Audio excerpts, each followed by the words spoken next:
Sometimes we talk about here on this show among our team the fact that we obviously spend a great deal of time covering not just the U.S. support for the destruction of Gaza by Israel, but also all the different ramifications for domestic politics inside the United States, which is multifaceted. The bizarre control that the Israeli lobby obviously exerts over our members of Congress. Last week, the entire or a massive portion of the Republican freshman class made a pilgrimage with Mike Johnson, the House Speaker, to Israel on a trip organized and I believe paid for by AIPAC, and they met Prime Minister Netanyahu. And this is typically the summer recess when traditionally members of Congress have used this to go home back to their constituents, back to their home districts, to at least try and maintain the facade of being in their district, of hearing from their constituents. And instead, this time they're using it to go to their real district, which is Israel. And today, or this week, it's the turn of the House Democrats, the freshman House Democrats, who have done so on a trip created by and organized by AIPAC. There's obviously issues about the hate speech and censorship codes being imposed at American universities on behalf of Israel. But really, in my view, there's really no way to avoid talking about Israel. We don't look to talk about Israel every night. It's not something like we want to do.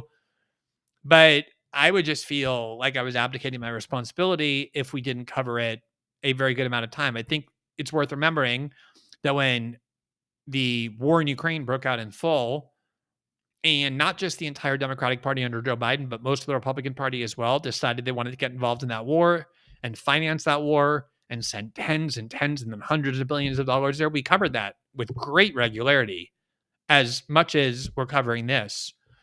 Because obviously foreign policy and intervention and how that relates to America First and the MAGA movement and civil liberties is a major topic that we have always covered, even before we did the show in my written journalism.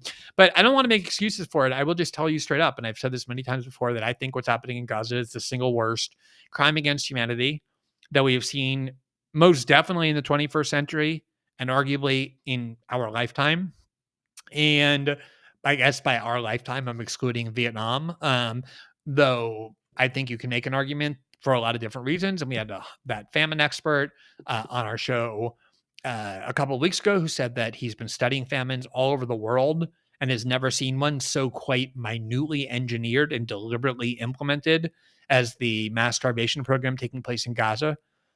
It just seems like every day there is a new horrific atrocity, and it's impossible to turn away from. We shouldn't turn away from it, because it's ongoing, and every person has a responsibility to, I think, do what they can to try and raise your voice as much as possible to inspire other people to see why it's so wrong. And the undeniable fact is that's succeeding. More and more people are seeing the true face of Israel and the bizarre, disturbing subservience of the United States when it comes to Israel. And I think a lot of reasons for why that's why is because people are seeing the undeniable truth of what that is. Yesterday, there is an Al Jazeera journalist named Anas al-Sharif who has become, for sure in the Middle East, and I would say even more broadly in the West, one of the most important reporters documenting what is happening in Gaza. Remember, at the end of the day, the IDF made the decision at the beginning of this war, and this decision continues through to today, that it won't allow any international journalists to enter Gaza. They've taken a few pet pundits in, like Douglas Murray, and showed them 5-second things or 2-hour things protected by the IDF. There's no actual reporters in Gaza except for Palestinian journalists.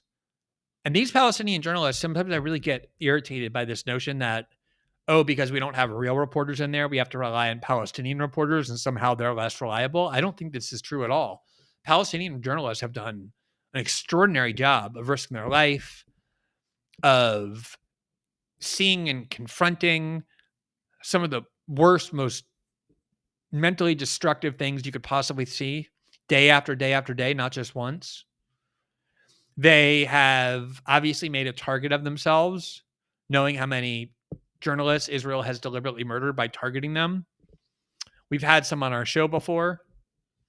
And precisely because the U.S. refuses, the Israelis refuse to allow any international reporters in, These are the journalists who have become the way that the world knows about the unparalleled atrocities taking place in Gaza. And from the beginning, the Israelis have been systemically murdering them one by one, targeting them, targeting their homes, targeting their families. And last night, and the Israeli government admits this, it engaged in a targeted strike against Anas al-Sharif, killing him, along with 4 other Palestinian journalists who work for Al Jazeera. And the reason why we have to rely on these journalists exclusively is because the Israeli government won't allow international journalists in. The reason the Israeli government won't allow international journalists in is very obvious. It's not because the Israeli government has a deep concern for the safety of international journalists. They're happy to murder journalists all the time. They killed an American Palestinian journalist in the West Bank 2 years ago, and barely anyone in the United States noticed by sniping her in the head.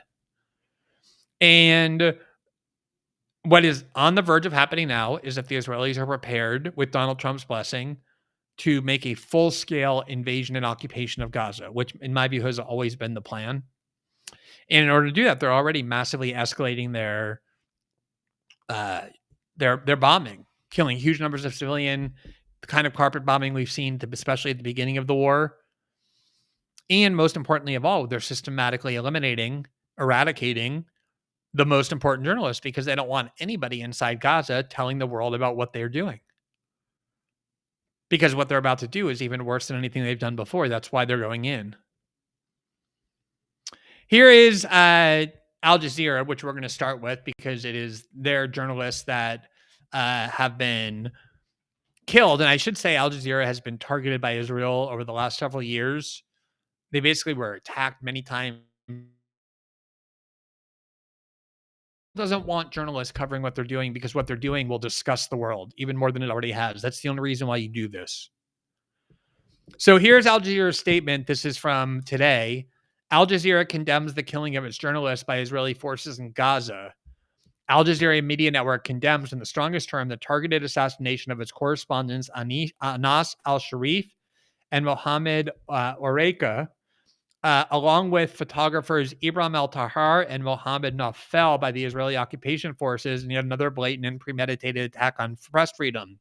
In a statement by the Israeli occupation forces admitting to their crimes, the journalists were targeted by a direct assault toward the tent where they were stationed opposite al-Sharif medical complex in Gaza. So they were in a tent, the exact tent they've been using near the hospital. Remember, they've been covering this war for 2 years.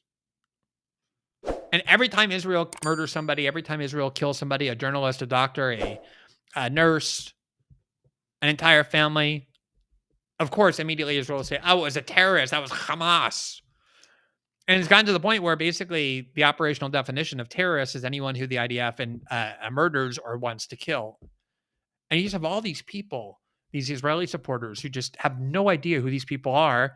But the minute Israel kills them, they all mindlessly walk around saying, he was a terrorist, he was Hamas, and justifying what the IDF is doing. But most of the world is not buying that. Basically, the people left defending Israel, other than Israel, are about a shrinking handful of Republican Party politicians and an even smaller contingent of Democratic Party politicians and the Trump administration. That's it. Here's the Committee to Protect Journalists, which I should say, this journalist in particular, Anas, has been warning that there is a target on his head, that the Israeli propaganda machine has begun calling him Hamas, which is the prelude to murdering him. He's been receiving threats. And the Committee to Protect Journalists actually warned before that he was obviously trying to be eradicated by the IDF and warned the world to object to this, that he is a journalist engaging in vital press freedoms. But of course, their warnings were unheeded. Israel operates with no rules and no limits of humanity or any other kind because they have the United States there to fund them, to arm them, to protect them if they get into wars. And here's the Committee to Protect Journalists statement from yesterday. Quote, the August 10th attack raises the number of Al Jazeera staff journalists killed by Israel in Gaza during the war to 11. With Sunday's killing of 6 journalists, 192 journalists have been killed since the start of the Israeli-Gaza war on October 7th. At least 184 of those journalists were Palestinians killed by Israel. Now, as I said, the minute that Israel murdered these journalists who were well known to the world, people have been watching these journalists report every day because, like I said, we don't have international media. They've been the eyes and ears of the world about what the Israelis are actually doing in Gaza. It created worldwide repercussions. And so the Israelis not only admitted that they killed him, but immediately started leaking insanely absurd images that purport to be evidence that this journalist was a member of Hamas, which of course leads to the question. He's been openly reporting for Al Jazeera for 2 years now. If he was Hamas, why didn't the Israelis kill him previously? The reason they're killing journalists now is because, as I said, they're about to go in and they don't want anyone showing the true horrors and atrocities of what they're doing. So once they started disseminating information to try and prove they're Hamas, like for example, there's a picture of Anas, the journalist who was murdered, with Hamas leaders, and they say, "Oh, look, this proves that he's Hamas." I don't know if people realize this in the Israeli propaganda complex, but journalists interview all sorts of people all the time. It doesn't make them part of that.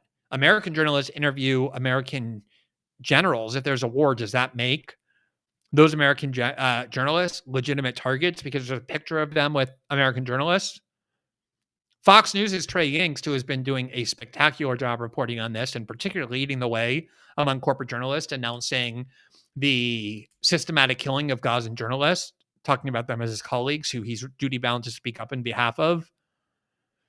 There's pictures of him meeting with Hamas leaders. Does that make Trey Yingst of Fox News a member of Hamas? This is the kind of evidence on which the Israelis are relying. And since a lot of people believe that any Palestinian is automatically a terrorist, not even a human, they're just willing to believe it. And the Committee to Protect Journalists also raised their voice about this disgusting attempt by the Israelis, not just to murder American journalists, but then smear them afterward as terrorists. And here is the Committee to Protect Journalists statement from, I don't know, it's dated August 14th. I think it's today. Today's August 11th, so it can't. Oh, this is August 14th, 2024. This is a previous statement from the Committee to Protect Journalists about other times when the Israeli military has killed Palestinian journalists and then instantly set out to smear them as Hamas and terrorists. Titles: Committee to Protect Journalists announces Israel's smearing of killed Palestinian journalists with unsubstantiated terrorist tactics. That's what they've been doing all the time. It's what Israel has been doing for decades. Whoever Israel kills, ipso facto, is a terrorist. They kill teenagers in the West Bank. Those are terrorists. They wipe out entire families. The uncle or the father is a terrorist. They killed 21 people of the family. Oh, the uncle once spoke to a few members of Hamas. We think he's a terrorist. And then every Israel loyalist in the United States nods their head. And then if somebody protests, they say, oh, look, you're defending Hamas. That's the propaganda industry that's just no longer working. It doesn't mean it's not there, but it's no longer working. The UN Group on Human Rights today issued their own statement, which says this, quote, "We condemn the killing by the Israeli military of 6 Palestinian journalists by targeting their tent in grave breach of international humanitarian law. Israel must respect and protect all civilians, including journalists. At least 242 Palestinian journalists were killed in Gaza since October 7th. We call for immediate, safe, and unhindered access to Gaza for all journalists." Yeah, that is the official number by the UN, 242 journalists killed. The Committee to Protect Journalists using the number 192. I don't understand what accounts for that discrepancy, but it's not a very significant difference. Thanks for watching this clip from System Update, our live show that airs every Monday through Friday at 7 p.m. Eastern, exclusively on Rumble. You can catch the full nightly shows live or view the backlog of episodes for free on our Rumble page. You can also find full episodes the morning after they air across all major podcasting platforms, including Spotify and Apple. All the information you need is linked below. We hope to see you there.